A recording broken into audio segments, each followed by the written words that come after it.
Hi, I'm James from BLUM UK. In our previous videos we introduced a Tandembox Antaro drawer.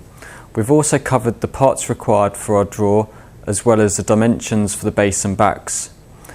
Now we'll be looking at assembling the Tandembox Antaro drawer. To accurately mark and drill the frontal, we recommend using our universal drilling template. This gives us the positions for the front fixing brackets, and it also gives us the position for our gallery rails, which require a 10mm diameter hole. We will now assemble the drawer.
Please look out for our next video instalment where we go into installing the runners on the cabinet.